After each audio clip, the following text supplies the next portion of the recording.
Bem, queridas companheiras e queridos companheiros, minha querida companheira Janja, meu querido companheiro Camilo Santana, ministro da Educação, ministro Rui Costa, chefe da Casa Civil, Flávio Dino da Justiça, Margarete Menezes da Cultura, Wellington Dias do Desenvolvimento e Assistência Social, Família e Combate à Fome, Juscelino Filho das Comunicações, Luciana Santos da Ciência, Tecnologia e Inovação, Marina Silva do Meio Ambiente e Mudança do Clima, Ana Mose do Esporte, Celso Sabino do Turismo, Cida Gonçalves, ministra das Mulheres, Márcio Macedo, ministro da Secretaria-Geral da Presidência da República, General Marco Antônio Amaro, chefe do Gabinete de Segurança Institucional, Paulo Pimenta, da Secretaria de Comunicação Social, Jorge Messias, da Advocacia Geral da União, queridos governadores Jerônimo Rodrigo, do Estado da Bahia, Mauro Mendes, do Estado do Mato Grosso, Eumano de Freitas, do Estado do Ceará, Fátima Bezerra, do Estado do Rio Grande do Norte, Felipe Camarão, vice-governador do Estado do Maranhão, José Macedo Sobral, vice-governador do Estado de Sergipe, Celina Leão, vice-governadora do Distrito Federal, senador Randolph. O senador Randolph merece uma salva de palmas, porque ele casou sexta-feira à noite. Ele deveria estar em lua de mel e está aqui participando desse processo. Querido companheiro Jacques Wagner, líder do governo do Senado, companheiros, Kátia, a Kátia eu não vou saber se é o teu nome não, Kátia, sinceramente, Kátia Silva, secretária de Educação Básica, Vitor Ângelo, presidente do Conselho Nacional do Secretário, Luiz Miguel Martins Garcia, presidente da União Nacional dos Dirigentes Municipais de Educação, Yuri Norberto Silva, professor da Escola Estadual, Centro de Excelência Ateneu Sergipense de Aracaju, não reivindicou o canal do Xingol aqui. Ana Alessandrine Silva dos Santos, mãe da aluna Alice Lu Silva de Moraes, da Escola Municipal em Tepizegal, Valdir Garcia, de Manaus. Lorena Viana, ex-aluna da Escola Estadual, Alan Pinho Tabosa, de Pentecostes, Ceará. Companheiros e queridos alunos que ganharam a medalha de ouro nas Olimpíadas, são um exemplo daquilo que a gente pode fazer por esse país. Eu vou repetir até cansar que o Brasil será do tamanho que a gente quiser e a vida do nosso povo terá a qualidade que a gente quiser.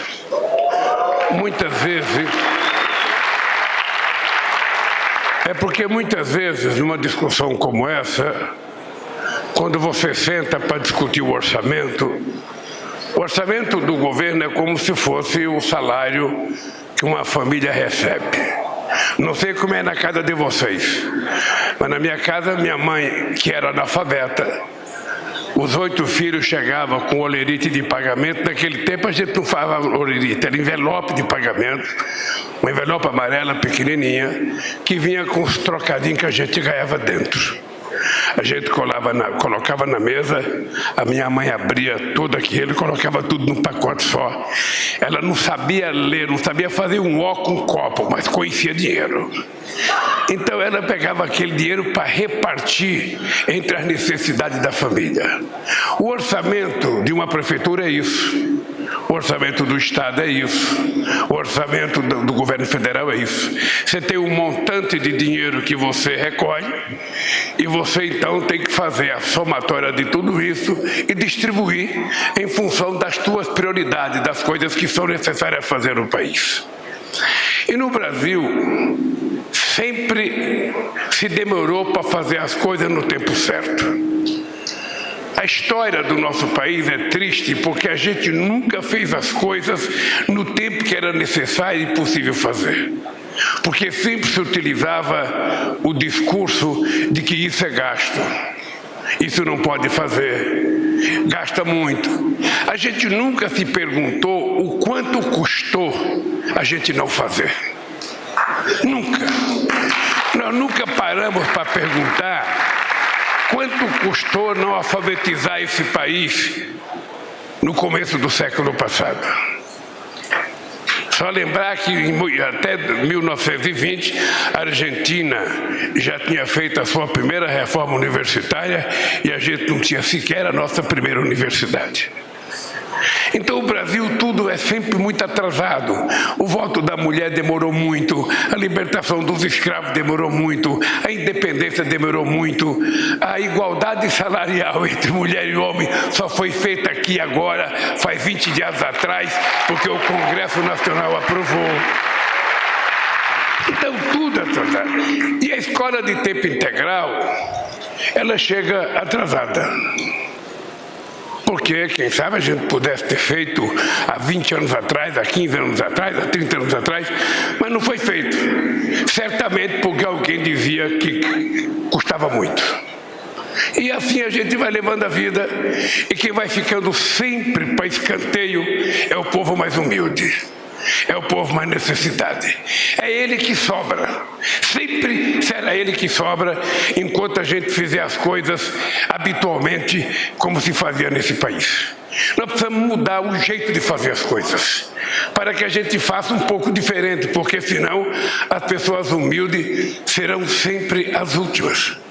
Elas são os primeiros a sofrer os atos de responsabilidade daquele que o governo não faz. Ela que sofre primeiro a enchente, porque mora nos piores lugares da cidade, porque mora perto de rio, porque mora perto de morro, quando cai um barranco é ela que morre. Ela que hoje não anda de ônibus porque não tem dinheiro para pagar um ônibus. Então tudo que é de ruim sobra para a parte mais pobre da população brasileira. Por isso que é preciso mudar. Eu comecei falando isso porque a educação, ela precisa ser enxergada por todos os prefeitos, por todos os governadores, por todos nós, como o mais importante investimento que pode ser feito numa cidade, no estado ou no país.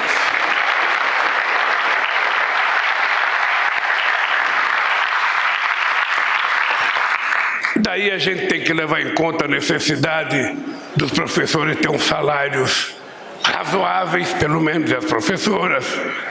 Daí a gente tem que levar em conta a mudança do feitio das escolas brasileiras, porque as escolas brasileiras em muitas cidades é quase como se fosse uma caixa, sabe, em que o aluno entra lá dentro e fica preso. Não é uma escola prevista para ser uma coisa prazerosa. Por que as crianças não gostam muito de ir para a escola em muitos lugares? Porque a escola não é uma coisa atrativa. Às vezes os professores e as professoras também não são atrativos na questão de dar aula. O espaço não é atrativo. Então as crianças ficam desestimuladas.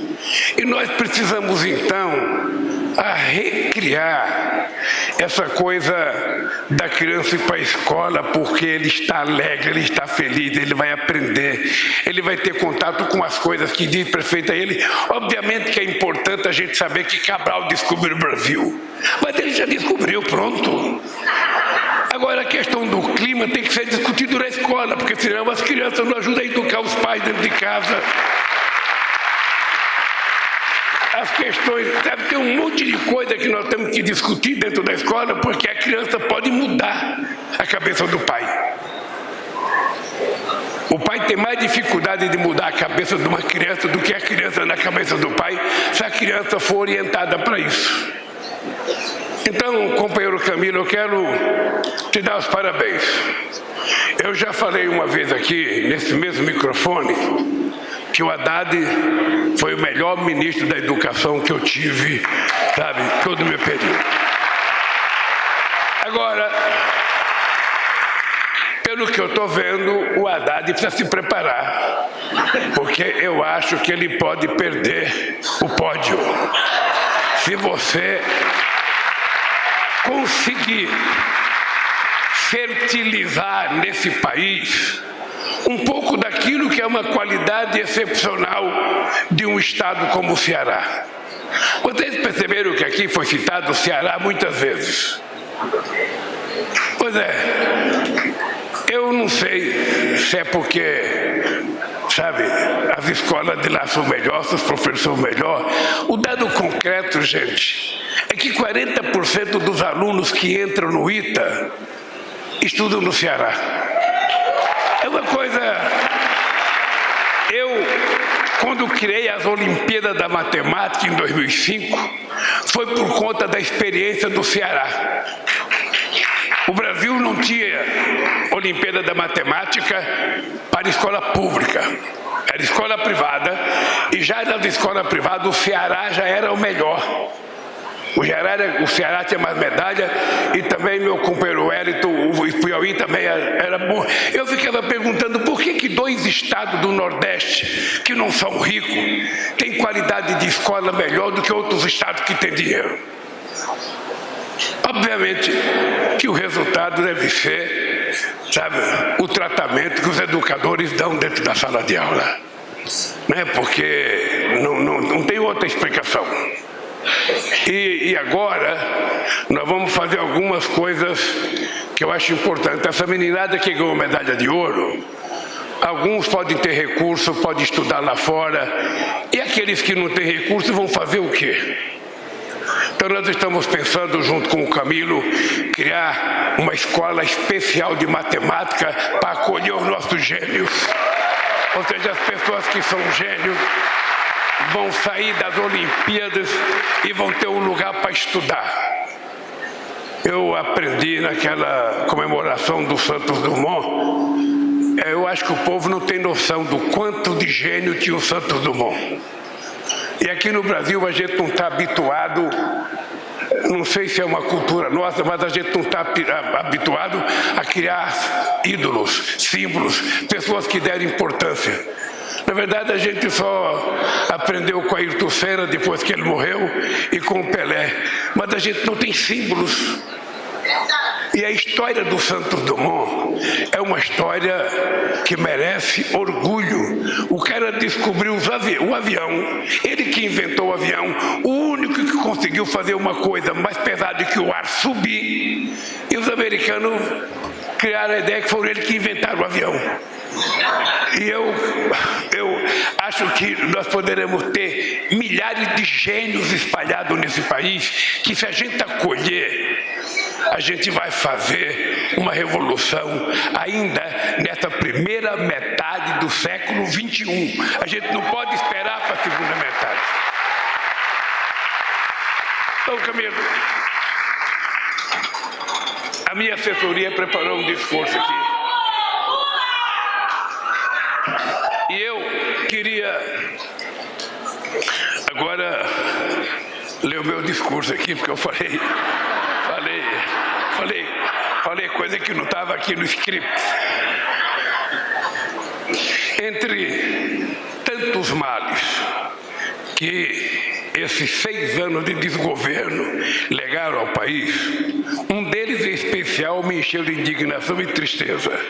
O número crescente de crianças e adolescentes nos semáforos pedindo esmola ou vendendo balas, quando deveriam estar na escola. Eu olhava para aquelas crianças e adolescentes e pensava em quantos talentos desperdiçados, em quantos futuros comprometidos havia ali, pela falta de estudo e pela falta de oportunidade. Aquelas crianças e aqueles adolescentes simbolizavam o descaso e o abandono a que foi submetido o povo brasileiro nos últimos 6 anos. O grande motivo que me levou a disputar pela 3ª vez a presidência da República. Era preciso combinar novamente crescimento econômico com inclusão social, voltar a gerar empregos e oportunidades, acabar de novo com a fome, trazer de volta as políticas públicas que tiraram 36 milhões de pessoas da extrema pobreza e fazer outra vez da educação uma das principais prioridades desse país. Esta solenidade de hoje é mais uma confirmação do compromisso que começamos a cumprir no primeiro dia do nosso governo. É com a universalização do acesso à educação pública e no aprimoramento da qualidade do ensino que erguemos as bases de uma sociedade mais consciente, mais justa e menos desigual. E é com a educação em tempo integral que avançamos ainda mais em direção ao país que precisamos construir. A escola pública de qualidade é o ponto de partida para que os filhos e filhas das famílias mais carentes tenham as mesmas oportunidades que as crianças e os adolescentes das famílias mais ricas. Oferecer as mesmas condições de educação aos estudantes das escolas públicas e aos alunos das escolas privadas é combater a desigualdade social na raiz. Uma coisa que eu tenho consciência, Camilo, é que quando a escola pública tiver de qualidade, amplos setores da classe média, que hoje gastam 1/3 do seu salário, às vezes mais, para colocar o filho numa escola particular, essa gente virá para a escola pública. É importante a gente lembrar que todos os grandes intelectuais, cientistas brasileiros estudaram em escola pública. Todos.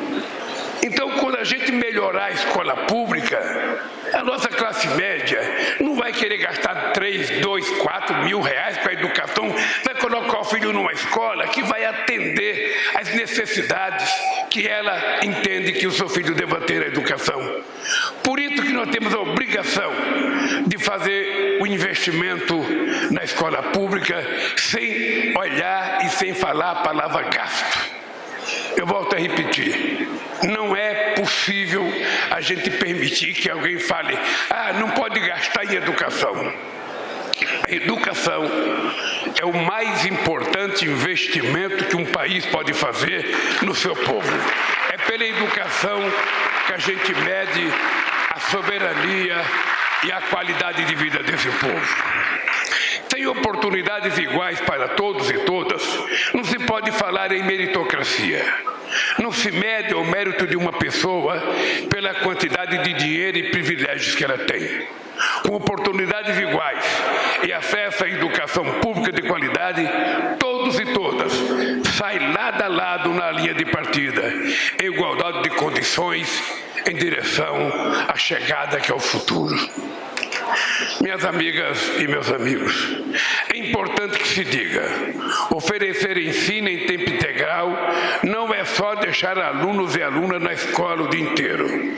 É oferecer atividades complementares ao ensino formal, que melhor desenvolvam as capacidades dos estudantes. É garantir os melhores estímulos intelectuais, culturais e psicossociais. Queremos fazer das escolas um espaço onde as crianças e os adolescentes gostem de estar. As crianças precisam levantar de manhã querendo ir para a escola, com vontade de ir para a escola. E vocês sabem a diferença que faz no aprendizado de uma criança quando ela vai com vontade ou quando ela vai empurrada pela mãe, serão às vezes até puxando a orelha do neném, vamos para a escola. Queremos fazer das escolas um espaço onde as crianças e os adolescentes gostem e sintam vontade de estar. A escola deve ser um ambiente que desperte não só o apreço pelos estudos, pelo conhecimento, mas também o gosto pelos esportes, pela cultura, pelo trabalho comunitário e por tudo que uma criança pensa em fazer. É sobretudo na escola que os talentos que o país precisa começam a florescer, seja na ciência, nas artes, na política, em todas as áreas do conhecimento humano. Por isso estamos investindo para que a escola seja o ambiente mais propício possível para essas descobertas. Isso passa pela ampliação e reestruturação das escolas públicas, com a instalação de quadras poliesportivas, espaços culturais, laboratórios e demais equipamentos. Por que não pode ter numa escola pública teatro? Por que não pode ter piscina? Por que não pode ter tantas coisas que as crianças precisam utilizar? Também inclui a produção de material didático e a formação de recursos humanos para a educação em tempo integral. Professoras e professores, tão importantes nesse processo, têm que ser valorizados nas suas condições de trabalho. Ninguém pode ensinar sem se sentir plenamente recompensado por essa missão determinante para o futuro dos jovens do país. Queridos amigos e amigas, Anísio Teixeira, um dos maiores educadores brasileiros e um dos criadores da escola pública, escreveu certa vez, abre aspas, só existirá democracia no Brasil no dia em que se montar no país a máquina que prepara as democracias. Essa máquina é a nossa querida escola pública, fecha aspas.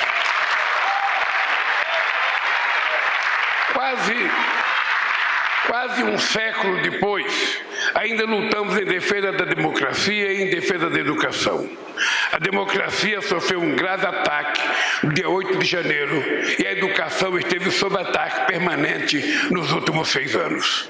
A um orçamento cada vez menor, vieram se somar o desmonte de inúmeros programas educacionais, além da onda de ódio propagada pelas redes sociais. Ódio que se concretizou na criminalização de professores e professoras e até mesmo nos hediondos atentados nas escolas do nosso país. Desde a nossa posse, trabalhamos duramente para reverter esse quadro. Em janeiro, concedemos reajuste de 14,95% ao piso salarial nacional dos professores e professoras da educação básica e da rede pública. Em fevereiro, reajustamos em até 40% os valores das bolsas de mestrado, doutorado e pós-doutorado, permanência na universidade para alunos em situação de vulnerabilidade e formação de professores do ensino básico, que estavam congelados simplesmente há 10 anos. Em março, aumentamos em mais de 37% o valor do repasse a estados e municípios para custear a alimentação escolar, que estava parado há 6 anos. Em abril, anunciamos o repasse de 2 bilhões e 400 milhões de reais para recompor o orçamento de universidades e institutos federais, alvos preferenciais dos ataques do governo anterior à educação. Também em abril, nos reunimos com ministros, governadores e representantes do Judiciário para anunciar a liberação de mais de 3 bilhões de reais para a estratégia de combate à violência contra a criança nas escolas públicas. Em maio, iniciamos a retomada de 3.500 obras escolares que estavam paralisadas ou inacabadas desde o golpe contra a presidenta Dilma Rousseff. E não descansaremos enquanto não consolidarmos definitivamente a educação como investimento no futuro do Brasil e do povo brasileiro. Queridas amigos e queridos amigos, estimular estados e municípios a investirem no ensino em tempo integral é a reafirmação do nosso compromisso de oferecer uma educação de qualidade para todos e todas. Governo federal, governos estaduais e governos municipais, organizações da sociedade civil, parlamentares, trabalhadoras e trabalhadores, empresárias e empresários, professores e professoras, estudantes, todos e todas têm um papel extraordinário a desempenhar nesse momento decisivo para a nação brasileira. A educação é o espelho do desenvolvimento de um país. Queremos olhar nesse espelho e ver refletida uma sociedade que caminha para a construção de um país mais desenvolvido e mais solidário, com uma educação pública de qualidade e livre de todas as formas de desigualdade. Muito obrigado. Ô, Camilo, eu queria pedir um favor ao Camilo, que essa meninada aqui ganhou a medalha, que estão aqui, pudesse dar uma contribuição, gravando umas pequenas mensagens para outros alunos sobre o que significou para vocês participar dessa competição. E aí, quem sabe, a gente estimule muito mais gente a participar. Se vocês fizerem isso, vocês ganharão um ponto comigo. Se não fizerem, ganharão também o mesmo ponto comigo. Um beijo no coração, gente. Obrigado.